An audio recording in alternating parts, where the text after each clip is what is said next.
Você cultivou seus tomates com tanto carinho, comprou as melhores sementes, cuidou, regou, adubou. E aí, quando a colheita está bem perto, você vê aquelas manchas, ou as folhas se enrolando, ou os frutos ficando pretos direto no pé. É uma verdadeira decepção para o jardineiro, não é mesmo?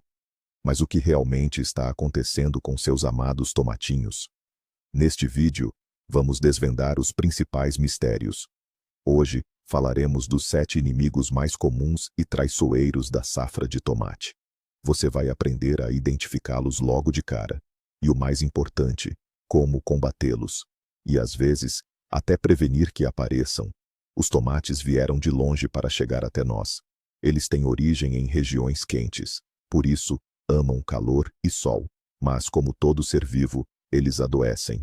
As doenças podem ser causadas por fungos, podem ser causadas por bactérias, ou até por vírus.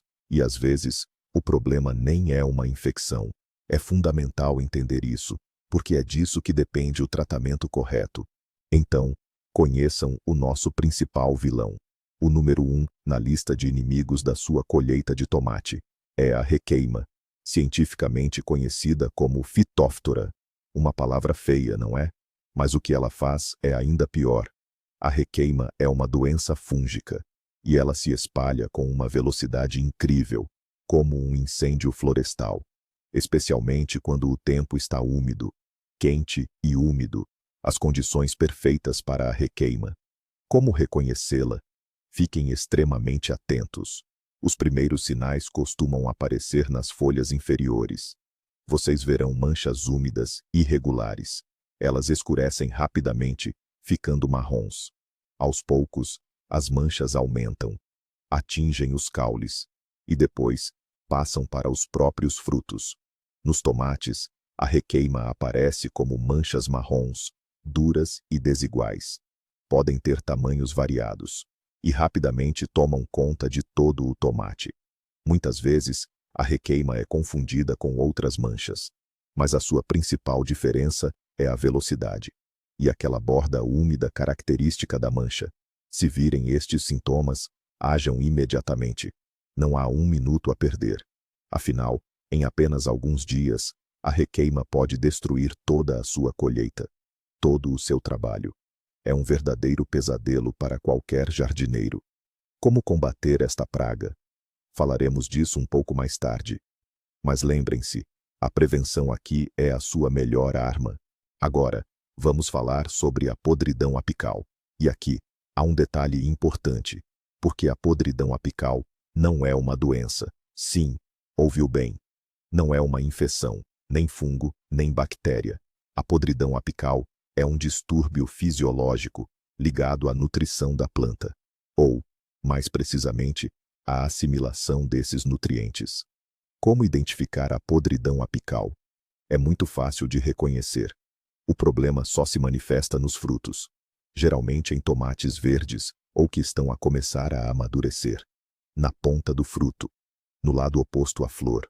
Começa com uma pequena mancha aquosa, depois aumenta, fica escura, quase preta e firme. Afunda-se. Às vezes, fungos ou bactérias podem instalar-se nesta mancha, mas isso já é uma infecção secundária.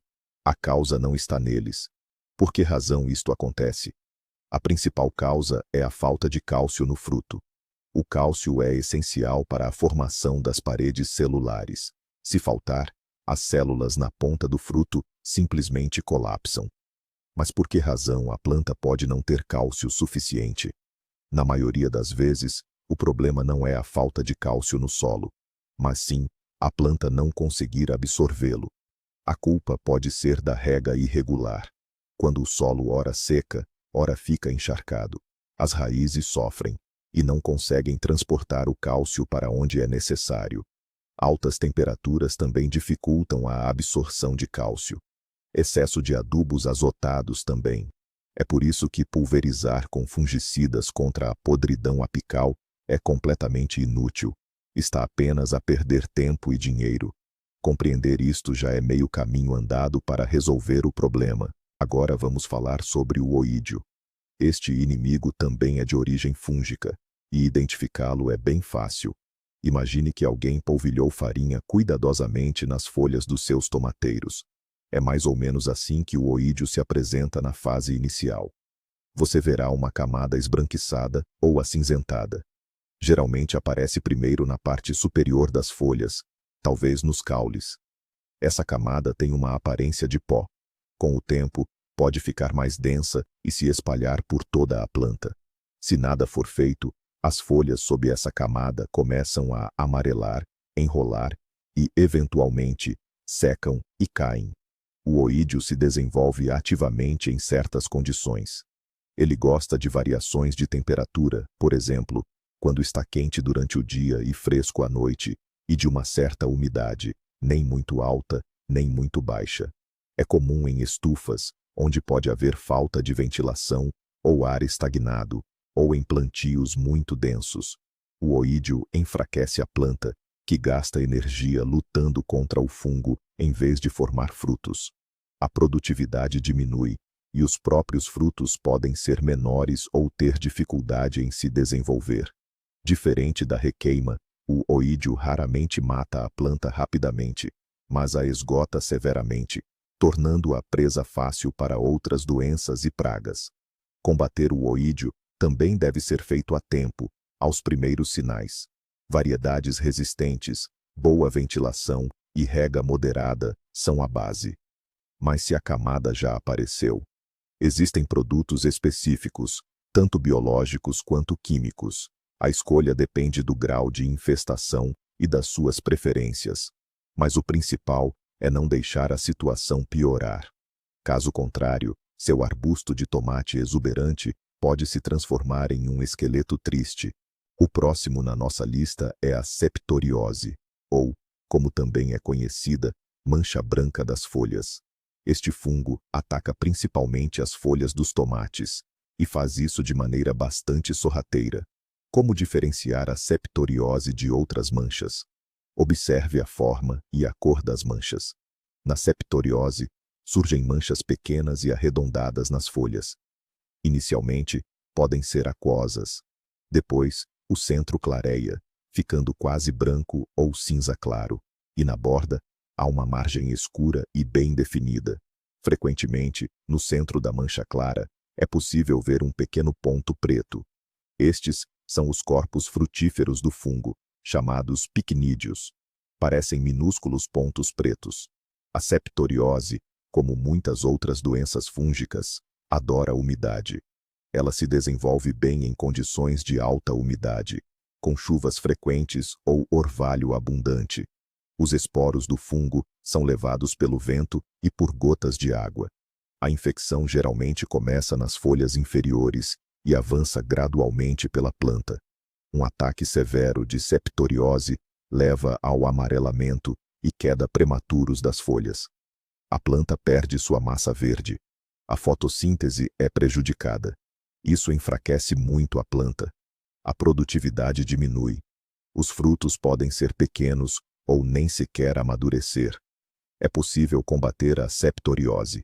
É importante remover e destruir as folhas afetadas.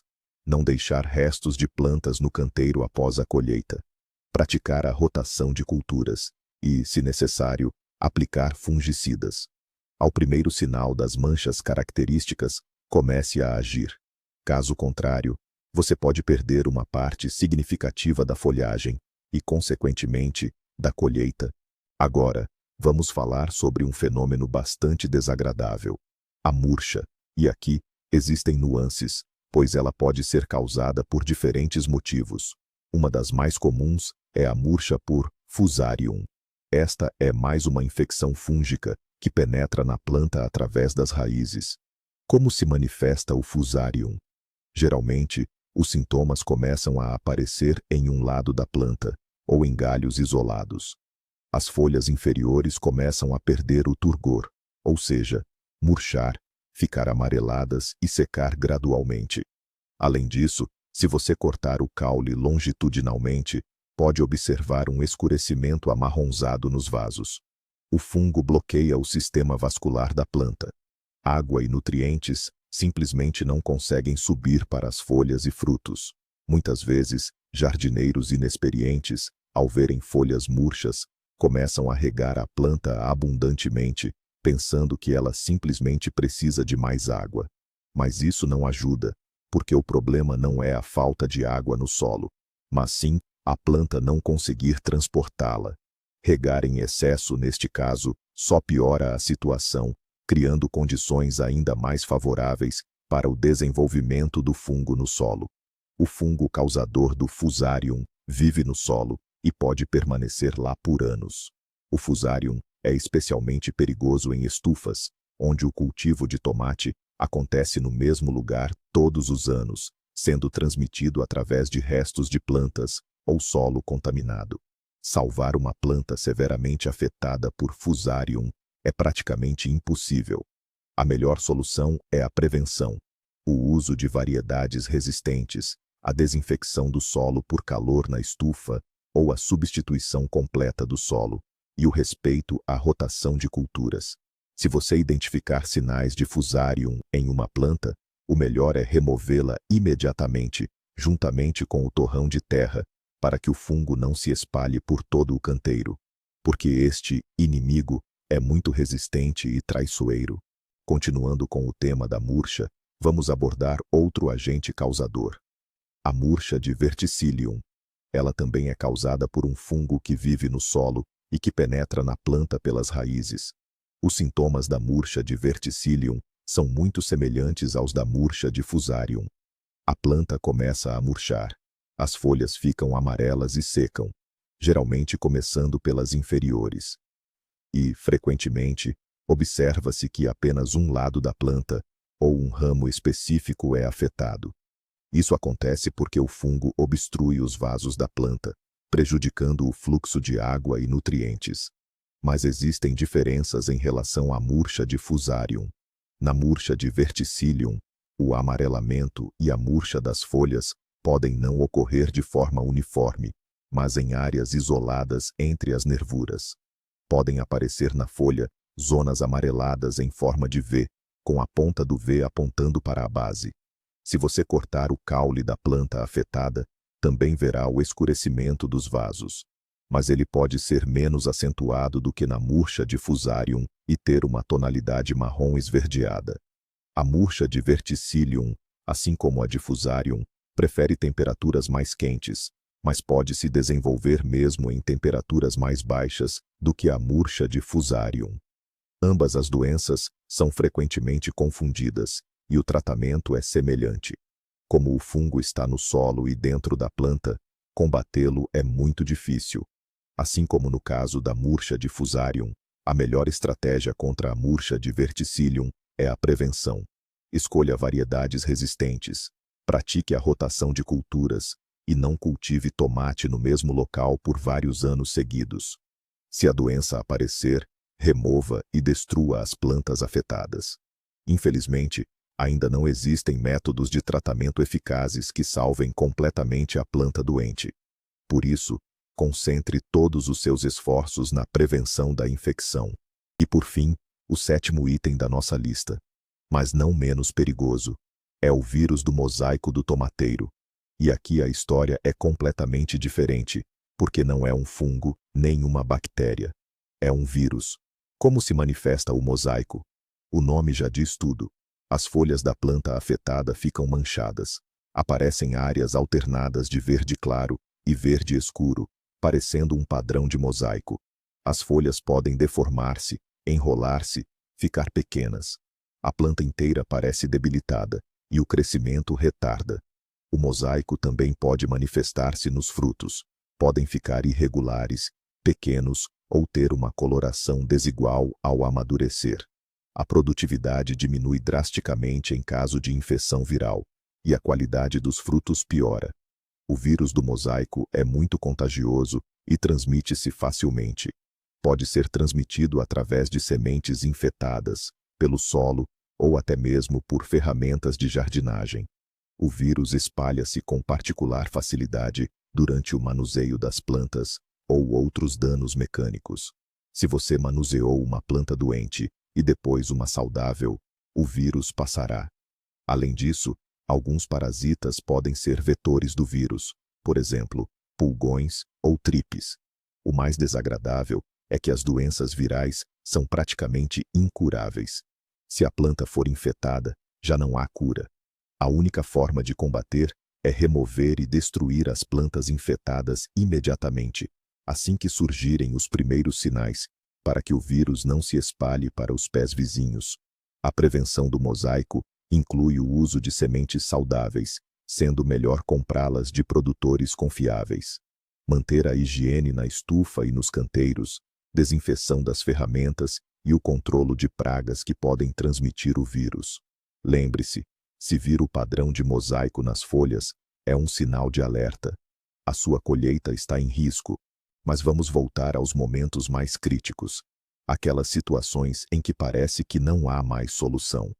Lembram que falamos sobre a requeima? Essa doença é um verdadeiro velocista entre as pragas.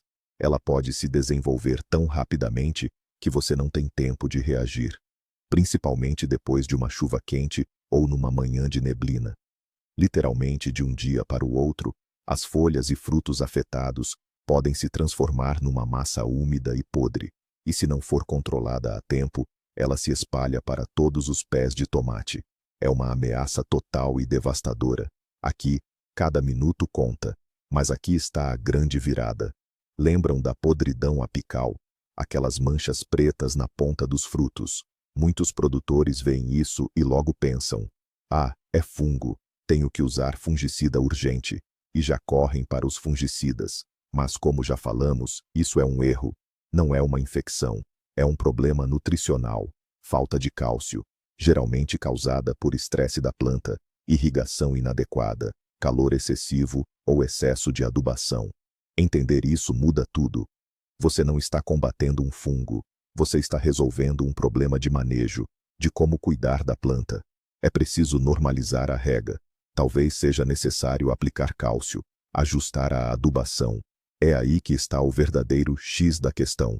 Um tratamento errado pode fazer mais mal do que bem. E os murchamentos, fusariose, verticiliose, ou o vírus do mosaico. Infelizmente, para muitas dessas doenças, principalmente quando já estão em estado avançado, simplesmente não há um tratamento eficaz. Vírus não se mata como fungo. O fungo que penetrou na planta e entupiu os vasos condutores é muito difícil de combater lá dentro. Essa é mais uma realidade dura. Às vezes, temos que admitir a derrota. Remover a planta doente para salvar as outras plantas. É doloroso, mas é necessário. Por isso, a grande lição na luta contra as doenças do tomate é entender o poder da prevenção. E o poder do conhecimento. Saber exatamente o que aconteceu e por quê. E só depois escolher como combater. Nem todo sintoma significa que você precisa pulverizar. Nem toda doença pode ser curada. Mas toda doença pode sim ser prevenida. Ou pelo menos, ter o avanço retardado. Mas voltemos aos momentos mais temidos. A requeima pode destruir toda a colheita em apenas alguns dias, literalmente, especialmente com tempo úmido. É o momento perfeito para ela. Se vir os primeiros sinais, haja imediatamente. O tempo é crucial. E a podridão apical? Como dissemos, não é um fungo. É falta de cálcio, frequentemente causada por rega irregular, ou temperatura muito alta, ou excesso de azoto. A rega adequada e fertilização correta salvam a situação. Perceber a causa. Essa é a chave principal. Não faz sentido aplicar fungicidas onde o problema é a rega. Lembrem-se, o mais importante é a prevenção. Rotação de culturas correta, escolha de variedades resistentes, boa ventilação e rega adequada. Isso já é metade do caminho para o sucesso. Quando a doença já chegou, é mais difícil lutar. Mas, conhecendo o inimigo, tem uma chance. Obrigado por assistir até ao fim. Espero que este vídeo ajude a salvar a vossa colheita esta época. Ou na próxima. Deixem um like se aprenderam algo de novo. Subscrevam o canal para não perder outros vídeos úteis para o vosso jardim e horta. E a pergunta principal para vocês: com que doença dos tomateiros se depararam mais vezes? E como é que a combateram? Partilhem a vossa experiência nos comentários. Isso vai ajudar muito outros espectadores. Vemo-nos no próximo vídeo.